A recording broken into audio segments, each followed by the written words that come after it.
Gracias, señora presidenta. Señorías, en nombre de mi grupo parlamentario y en el Día Internacional de los Derechos Humanos, yo acuso a Nicolás Maduro y a su corte criminal de cometer delitos de lesa humanidad que merecen el castigo de la Corte Penal Internacional, pero también a quienes cierran los ojos, miran para otro lado o arrastran los pies frente a una tiranía desquiciada. ¿Han leído ustedes los últimos informes de Naciones Unidas y Amnistía Internacional? Aquí están, 200 páginas. No solo denuncian una ola de represión sin precedentes tras las elecciones del 28 de julio, detenciones arbitrarias, casas de opositores marcadas con una X, ejecuciones sumarias. También denuncian torturas a casi 200 adolescentes. El caso de C.D., de 16 años, denunciado por Amnistía. Los sicarios de Maduro, y leo literalmente, lo golpearon con un bate de béisbol en la espalda y en el torso. Le pusieron una bolsa en la cabeza para asfixiarlo y le dieron choques eléctricos en los ojos. 2 veces perdió el conocimiento, pero las torturas prosiguieron.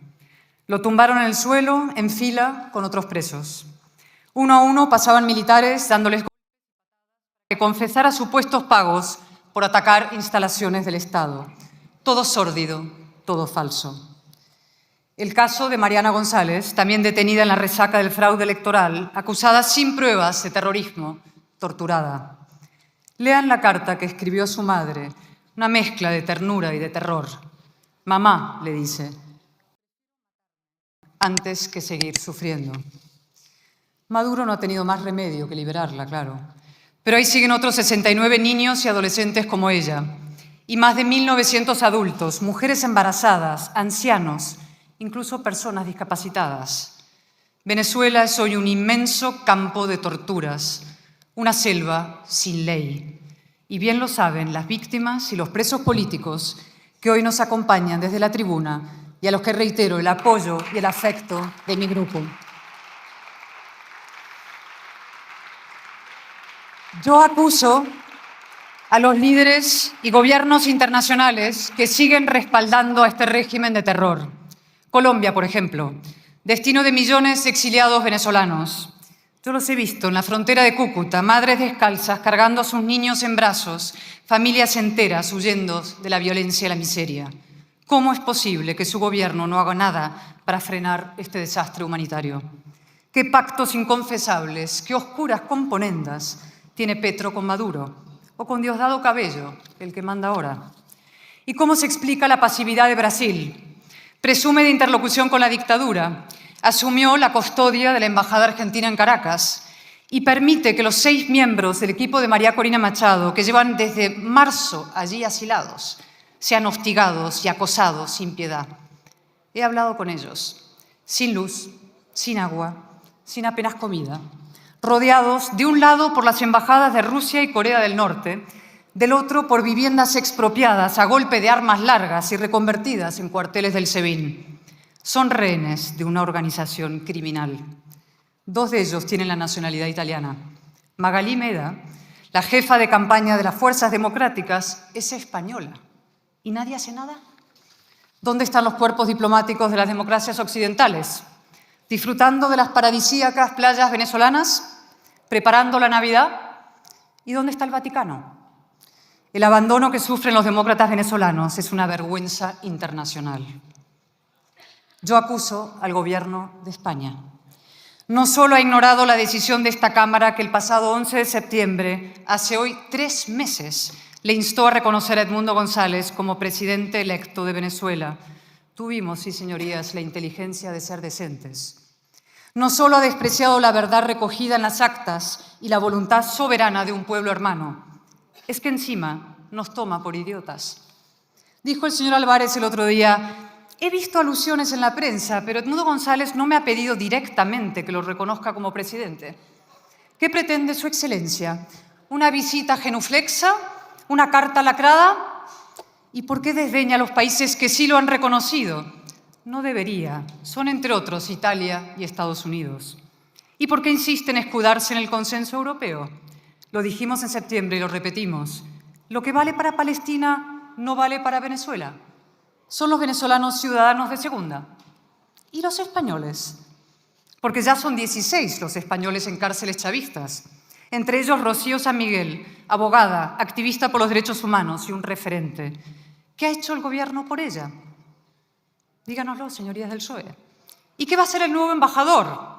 Lo mismo que el anterior, nada, en el mejor de los casos.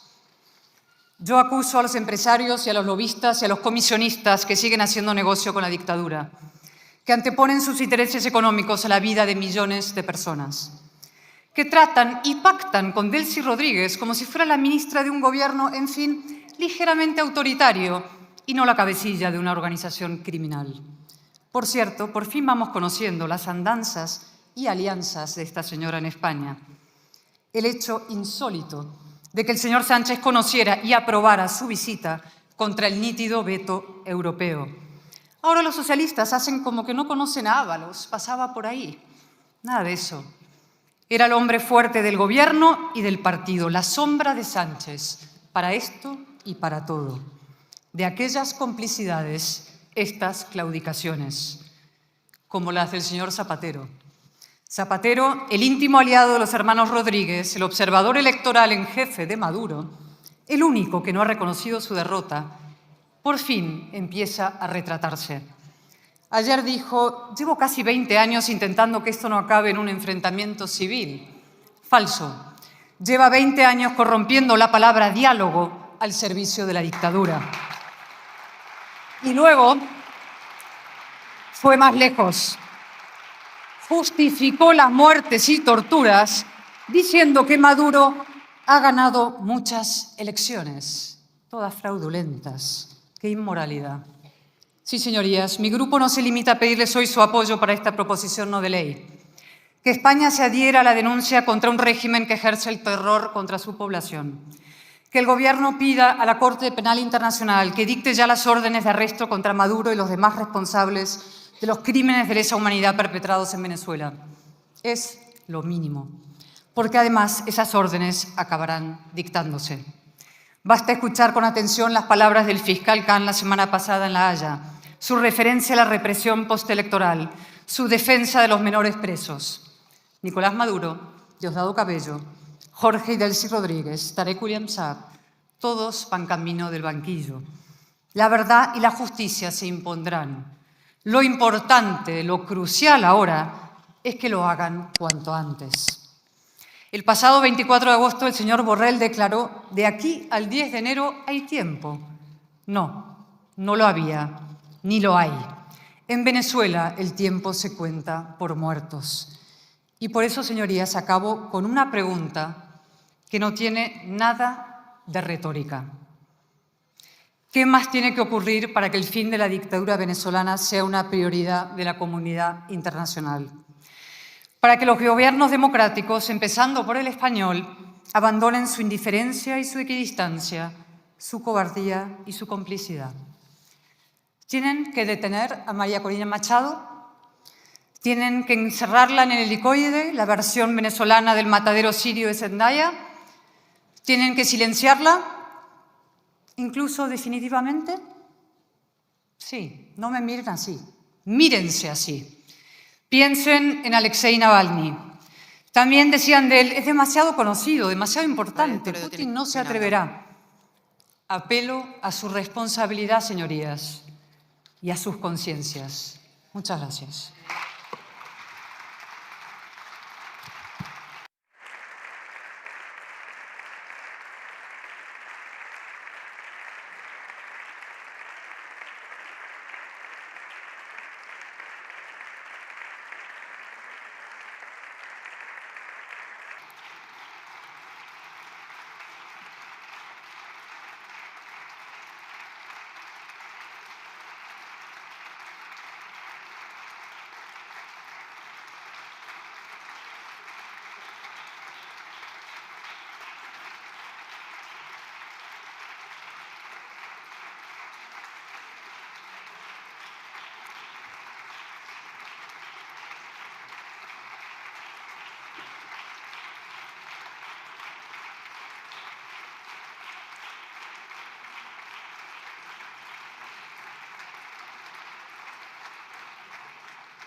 Muchas gracias, señor Álvarez de Toledo. Para la defensa de las enmiendas formuladas por los diferentes grupos, tiene la palabra en primer lugar por el Grupo Parlamentario Vox, el señor Sánchez García, por un tiempo de 5 minutos.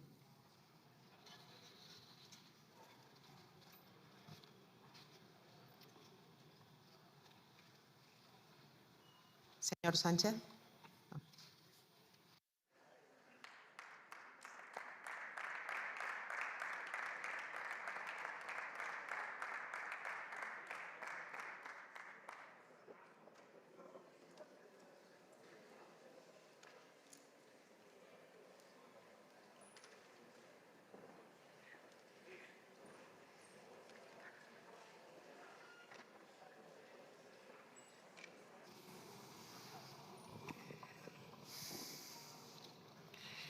Con la venia. El Partido Popular sigue copiando a Vox en este tipo de iniciativas, lo que demuestra, primero, que carece el Partido Popular de iniciativa propia en materia de política exterior y, segundo, que comienza a encaminarse por el buen camino, aún con muchas vacilaciones y temores todavía.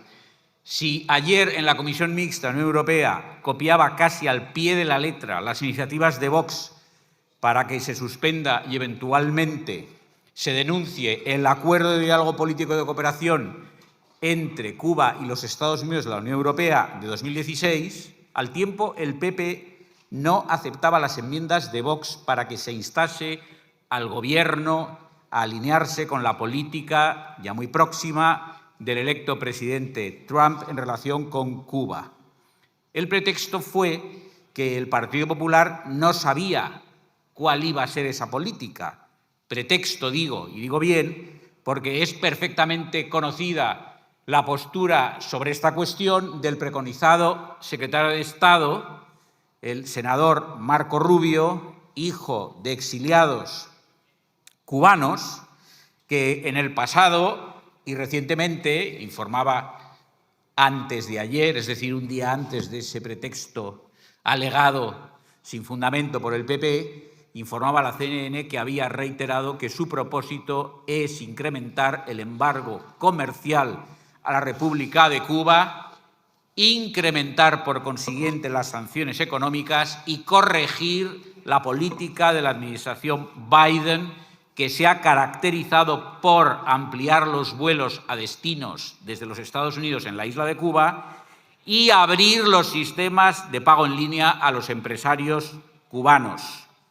Todo ello porque ya dijo entonces y en el pasado Rubio que esa política había dejado miles de dólares en manos de un gobierno, el cubano, que utiliza ese dinero para controlar a todas las personas, en principio, destinatarias de esos fondos y de esos flujos de numerario. Y además, cabe esperar asimismo que el presidente Trump, tan pronto sea elegido, también trate de combatir la política de México, que ha consistido en los últimos meses en el envío de cientos de miles de barriles de petróleo al gobierno cubano. Luego, pretextos y nada más que pretextos. Pero es que ya sabemos que el Partido Popular no apoyó la elección del presidente Trump. Es más, su secretaria general, doña Cuca, que hoy no está presente, manifestó públicamente su apoyo a Kamala Harris, de quien dijo que había supuesto una revolución en la política norteamericana, con el resultado conocido. Si esta PNL que se debate hoy, merece la aprobación del grupo de Vox, es porque reproduce casi al pie de la letra lo que ya sostuvo Vox al enmendar en el mes de octubre pasado una PNL del Partido Popular, defendida también entonces en la Comisión Mixta Unión Europea, por la que se pedía instar al Gobierno a apoyar las actuaciones, estoy leyendo textualmente, las actuaciones que se están llevando a cabo en la Corte Penal Internacional contra los dirigentes del régimen dictatorial encabezado por Nicolás Maduro y cualquier responsable de la comisión de delitos de lesa humanidad, así como remitir al fiscal de la Corte Penal Internacional la situación, que así se llama en la terminología del estatuto de dicha Corte, la situación que está padeciendo el pueblo venezolano a manos de dicho régimen dictatorial, al objeto de que se incoe una investigación y que la Sala de Cuestiones Preliminares ordene la detención de este con arreglo al artículo 58 del Estatuto de Roma. Luego, doña Cayetana, no se ufane usted tanto en aquello que es una mera copia de lo que Vox ya viene proponiendo. También es cierto que en aquella ocasión que acabo de recordar, Vox propuso, vía enmienda, que se reprobase la actuación del expresidente José Luis Rodríguez Zapatero en su apoyo al régimen bolivariano. Y el PP se negó a aceptar esa enmienda. Usted, doña Cayetana, y su grupo sabrán por qué. Nosotros no lo entendemos. Por lo demás, nosotros hemos solicitado también vía enmienda de aquella PNL la ampliación temporal y subjetiva de las medidas restrictivas existentes contra el régimen bolivariano establecidas por el Reglamento de la Unión Europea de 2017, el número 2063, a todos los miembros de la dirección del régimen y funcionarios que colaboren en la represión a la oposición ganadora de las elecciones acaecidas el pasado mes de julio de 2024. España, a día de hoy, recordémoslo una vez más, sigue sin reconocer a González Urrutia como presidente electo de Venezuela, a pesar de la resolución recaída en este Congreso el pasado 11 de septiembre. Todo ello obedece al apoyo constante y trasnochado del Partido Socialista a todos los gobiernos de signo izquierdista, democráticos o no, en Hispanoamérica y en todo el mundo, empezando por Cuba, promotor y sostén permanente de todos ellos desde 1959. Todo ello en el amplio conjunto de la ridícula diplomacia del miniministro de Asuntos Exteriores, que todavía sigue andando suelto por las cancillerías del mundo. No sé si es mejor que ande suelto o que lo retenga su amo, porque acaso sería peor. La Unión Europea, concluyo, señora Presidente, gracias. La Unión Europea. ¿Perdón? Presidenta, por favor, soy una mujer. Señora Presidenta. Como a usted le guste más. Señora Presidenta, pues señora Presidenta. Es usted una señora y yo me inclino ante su respeto. Me inclino respetuosamente ante sus deseos. La Unión Europea, a pesar del reconocimiento por resolución del Parlamento Europeo una semana posterior al de este Congreso de los Diputados, sigue reconociendo como representante de Venezuela ante las instituciones europeas al representante designado por el gobierno de Maduro, por raro que parezca. Esta es la realidad. Lamento que... está presente doña Cristina Narbona, que en el último debate algo me dijo sobre esto, a mi juicio con error. Finalmente, no podemos desconocer tampoco a todos estos efectos relativos a Venezuela la deletérea política económica del chavismo. Baste un dato. Entre 2012 y 2020, Venezuela perdió el 80% de su PIB. Nada más, muchas gracias.